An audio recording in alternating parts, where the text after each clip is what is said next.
no meio e no fim deste salmo. A primeira coisa que nós vemos aqui é o salmista fazendo um convite à sua alma. Ele convida a essa dimensão da estrutura da personalidade humana, constituída de mente, emoções e vontade. Ele faz um convite ao mundo da alma, secularmente o mundo da personalidade, a bem dizer ao Senhor.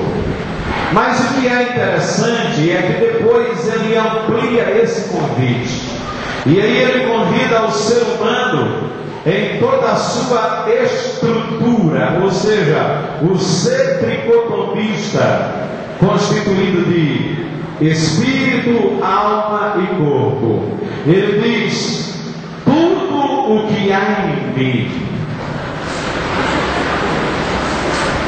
Ele convida todo o seu ser a bem dizer o santo nome do Senhor.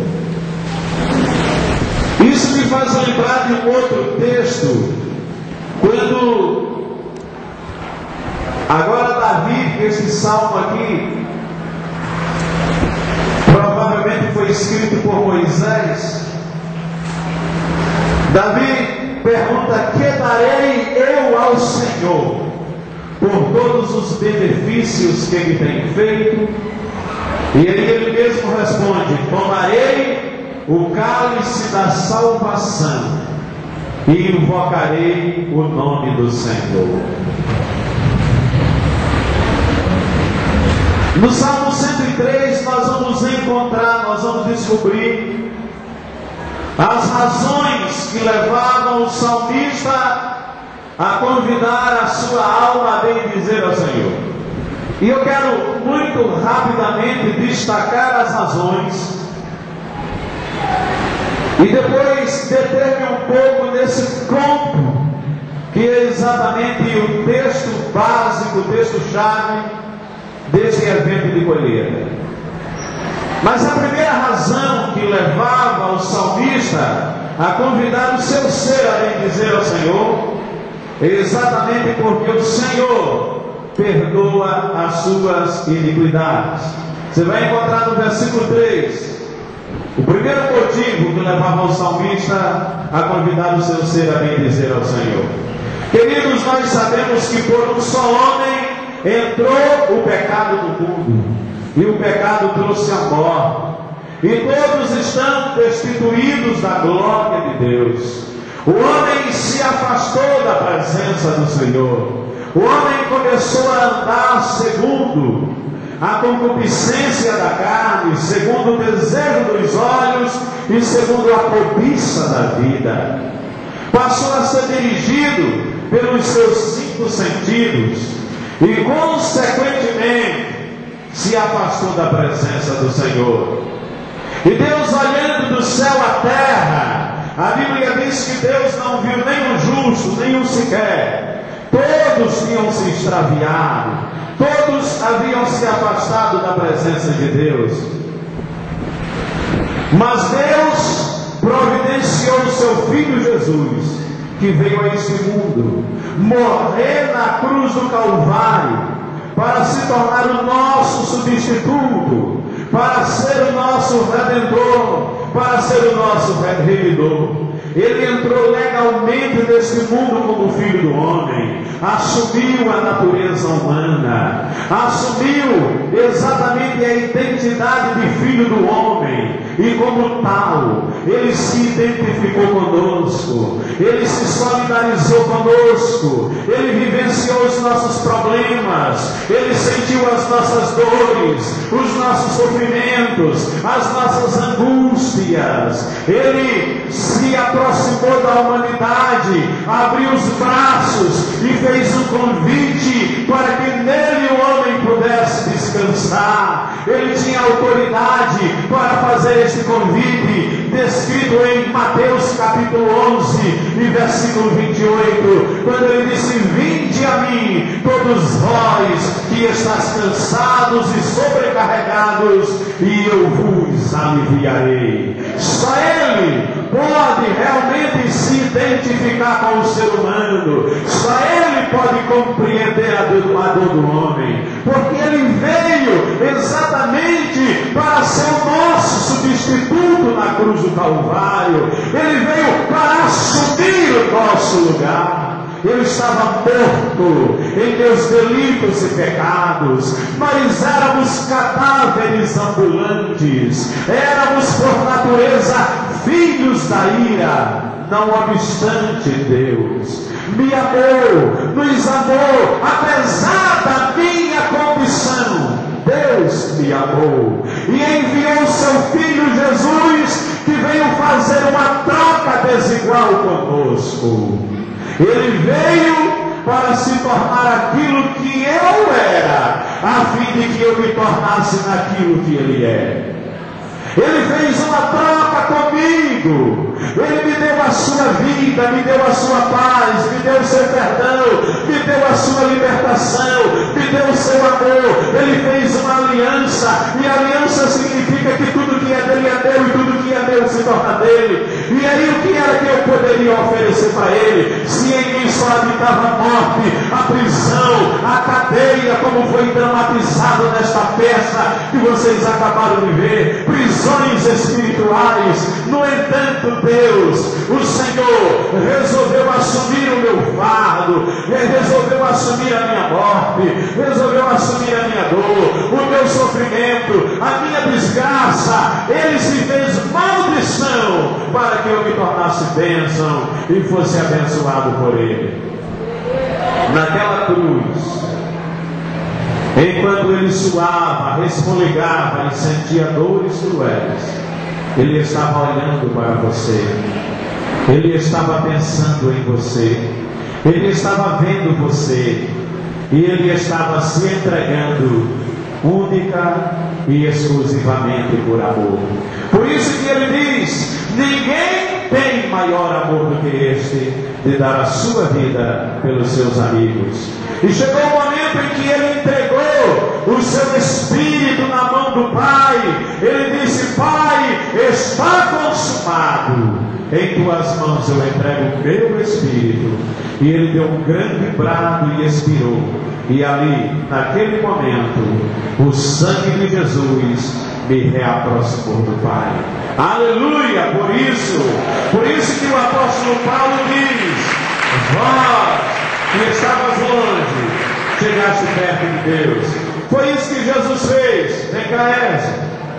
Vem cá, Alan. Naquela cruz, quando estava ali com os braços abertos, e quando Ele, já prestes a entregar a sua vida, Ele bradou e disse: Tetelestai, que quer dizer acabou. Ele estava segurando na mão do homem pecador e tomou na mão de Deus Pai e uniu novamente criatura com o Criador, e abriu a possibilidade de um novo e vivo caminho que lhe conduz ao perdão e à comunhão. Agora sim, aplauda bem forte ao Rei do Universo. Glória a Deus.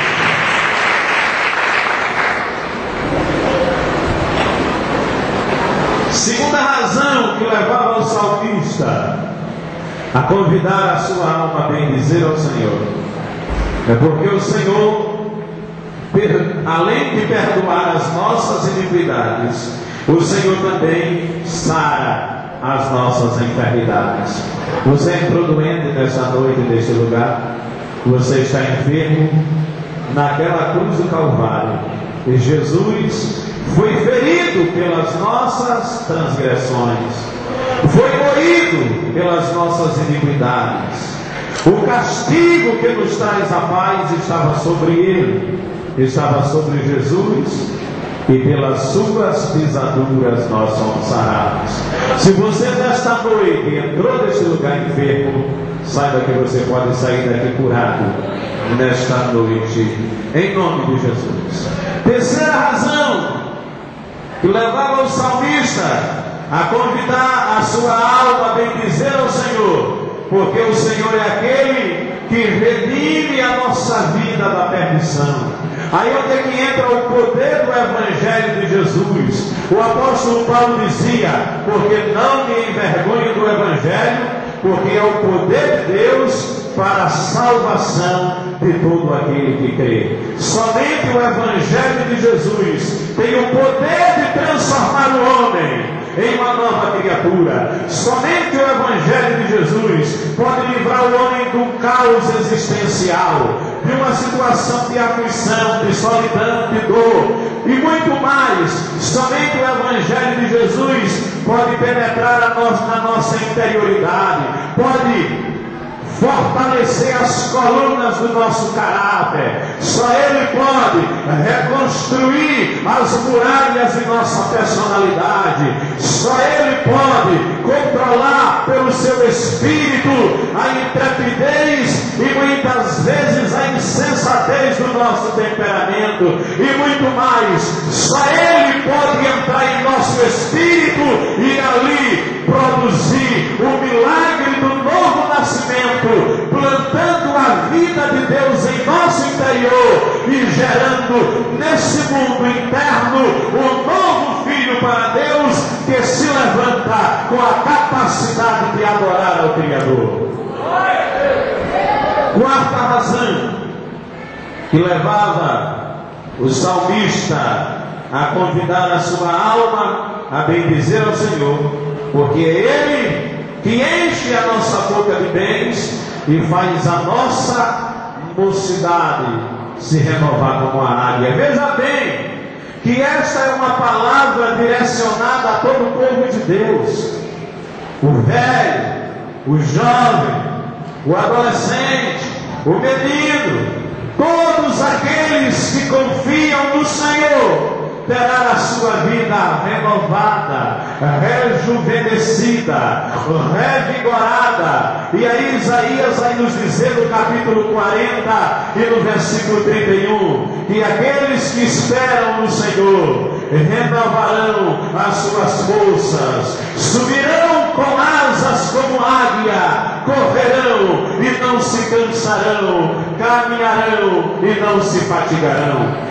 Quando é que eu tenho a minha vida renovada, revigorada, rejuvenescida?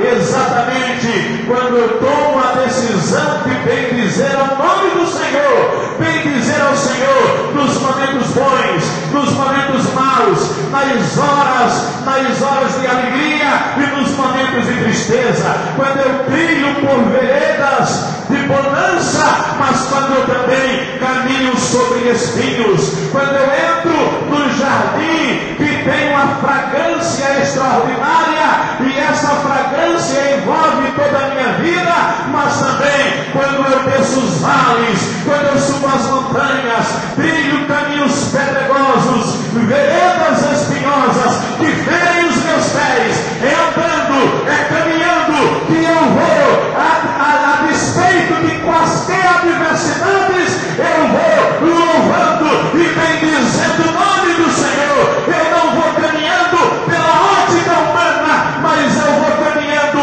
através da visão da fé.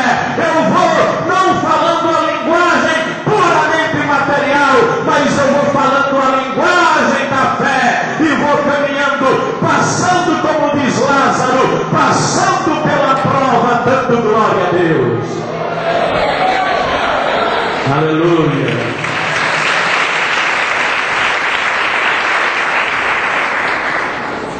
Quando eu tomo essa atitude de dar graças ao Senhor por tudo, a Bíblia diz que a minha mocidade se renova como a águia.